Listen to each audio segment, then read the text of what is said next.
अब अगर ये पूछ दिया जाए कि किसी पर्टिकुलर टाइम टी पर इसका डिस्प्लेसमेंट बताइए, या ये पूछें कि ये बताओ अच्छा एक्स डायरेक्शन में कितना चला, वाई में कितना चला, ये सब कैसे आएगा?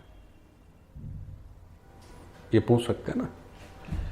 तो जो थर्ड पैरामीटर है that is displacement of projectile. तो इसमें जो थर्ड एनालिसिस में जो थर्ड पार्ट है that is displacement of projectile.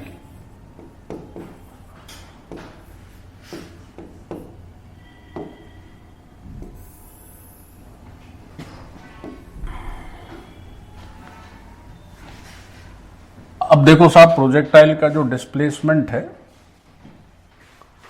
वो भी बड़ा सिस्टमैटिकली लिखा जा सकता है। कैसे? तो अगर हम एक वेक्टर की तरह इसको सोचें तो उसका भी एक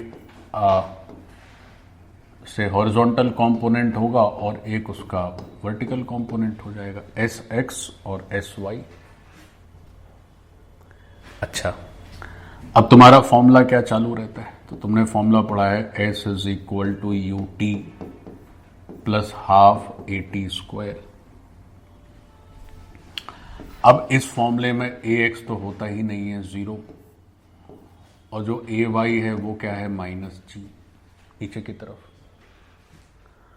तो अगर आपसे पूछा जाए कि साहब इसका हॉरिजॉन्टल कंपोनेंट बता दें सर, तो आप लिखेंगे you x into T plus zero, क्योंकि ए एक्स तो है ही नहीं, या इसी को आप लिख सकते हैं you cos theta into T.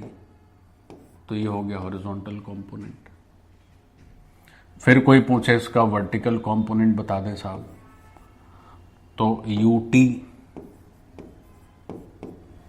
Plus half A T square, a की जगह माइनस जी रख दीजिए, और यू वाई तो आपको पता ही है, you sine theta into T minus half G T square. तो ये हो गया बच्चों हमारा क्या, वर्टिकल कंपोनेंट एस का, ये हॉरिजॉन्टल कंपोनेंट हो गया। तो अगर एक्स का एक्सप्रेशन देखा जाए, यानी कि डिस्प्लेसमेंट का अगर एक्सप्रेशन देखा जाए, एस पूछा जाए वेक्टर, तो कैसे लिखोगे? तो तुम लिखोगे you cos theta into T I cap plus you sine theta into T minus half G T square J cap. तो ये हो गया हमारा क्या, एस वेक्टर एस, डिस्प्लेसमेंट का वैल्यू। अब ये भी वेक्टर है तो आई और जे के टर्म्स में लिखा हुआ है ऐसे, लाइक दिस।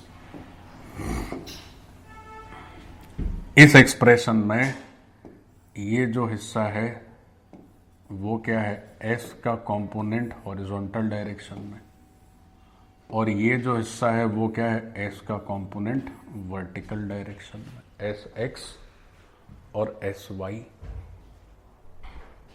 अगर जैसा हमने प्रोजेक्टाइल देखा है वैसा ही है तो एस एक्स हमेशा पॉजिटिव है। एस वाई की बात करें तो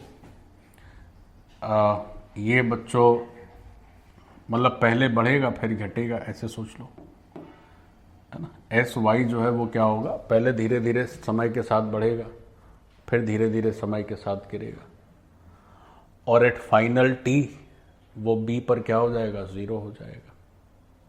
होगा कि नहीं होगा?